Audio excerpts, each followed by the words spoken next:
21வது கணக்கு a = 5, 3, 8, 2, 0, 1, 1, 2, 3 என்ற அணியின் இரண்டாம் நிரையில் உள்ள உறுப்புகளின் இணைக்காரணிகளை பயன்படுத்தி determinant of a இன் மதிப்பை காண்க. எதற்கு பயன்படுத்தி சொல்லிட்டாங்கப்பா? இணைக்காரணிகள் பயன்படுத்தி. அப்போ இணைக்காரிகள் யாருடைய இணைக்காரணினா R2. இதுதான் R2. அப்போ அதுக்கு என்ன ஃபார்முலான்னா aij = -1 power I plus j into mij. இந்த mij அப்படிங்கிறது என்னன்னா இந்த இணைக்காரணியோடைய சிற்றணி கோவைன்னு சொல்கிறது. இப்போ உங்களுக்கு கணக்கு போட்டால் புரிய ஆரம்பிச்சிடும். இந்த இரண்டாவது நிரை மட்டும்தான் எடுக்க சொல்லியிருக்காங்க. அப்போ ஐக்கு பதிலாக இது என்ன போட போகிறோம்? இரண்டாவது நிரையில் முதல் உறுப்பு. ஓகே, ஈக்குவல் டு 2ன்னு போட்டோம்னா இந்த 2 என்ற நம்பரை போடக்கூடாது. இது கேன்சல் ஆகிட்டு இது கேன்சல் ஆகிடணும் சாமி. அப்போ இதுவும் அழிஞ்சிச்சுன்னா மீதி யார் இருக்காங்க பாருங்கள்? 3, 8, 2, 3. இதுதான் அந்த mij. ஓகேவா? -1 பவர் ஐக்கு பதிலாக 2 + 1.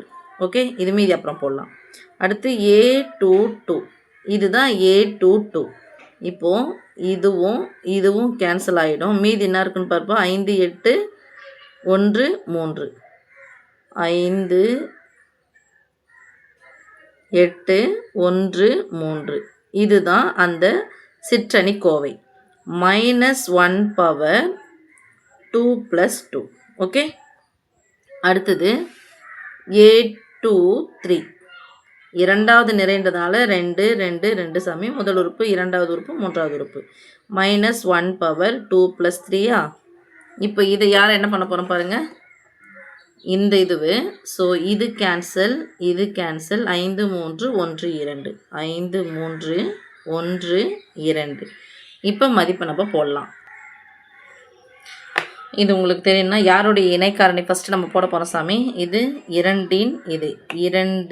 இணைக்காரணி. இது 0வின் இணைக்காரணி. இது +1ன் இணைக்காரணி. எப்போன்னா டிட்டர்மெண்ட் ஆஃப் a கண்டுபிடிக்கும் போது தான் இந்த 2 × 0 × 1 ன்னு பெருக்குவோம். இப்போ இதை ஷார்ட் பண்ணிக்கலாம் சாமி.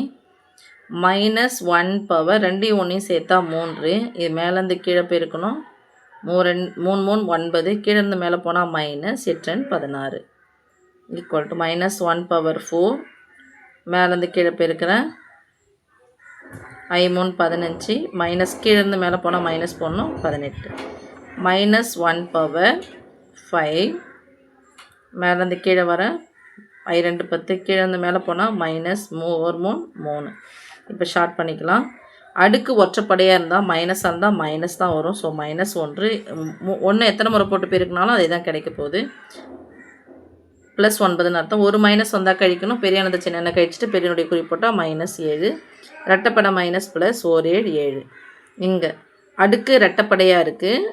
அப்போ அடுக்கு ரெட்டப்படையாக இருந்தால் மைனஸ் வந்தாலும் ப்ளஸ் தான் கிடைக்கும். ஸோ 1 அடுக்கு எத்தனை முறை போட்டாலும் 1 தான் வரும். இன்ட்டு ஒரு மைனஸ் வந்திருக்கு. பெரியானது சின்ன கழிச்சு பெரியனுடைய குறி போட்டால் +7. That is equal to 1 7 7 + 7. அடுக்கு ஒற்றைப்படையாக வந்திருக்கு. ஸோ -1 எத்தனை முறை போட்டு பெருக்கினாலும் அதே தான் வரும்.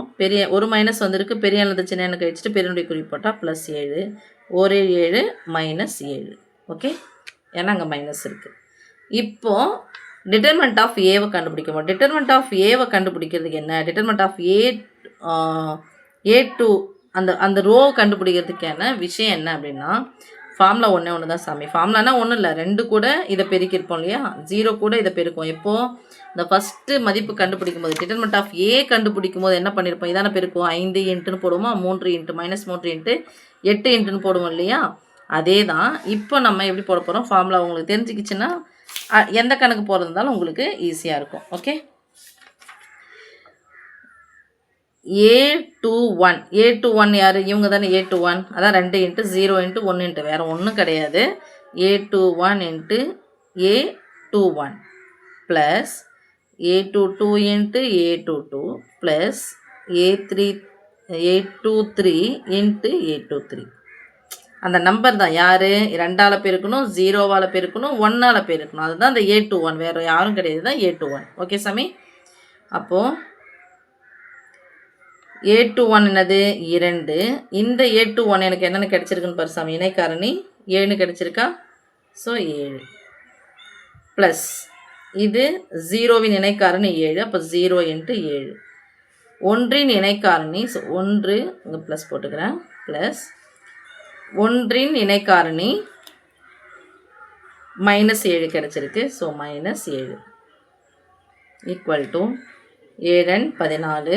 0 கூட எதை பெருக்கினாலும் 0 தான் கிடைக்கும். 1 7 -7 ஈக்குவல் டு 14லேருந்து 7 கழிச்சா மீதி 7.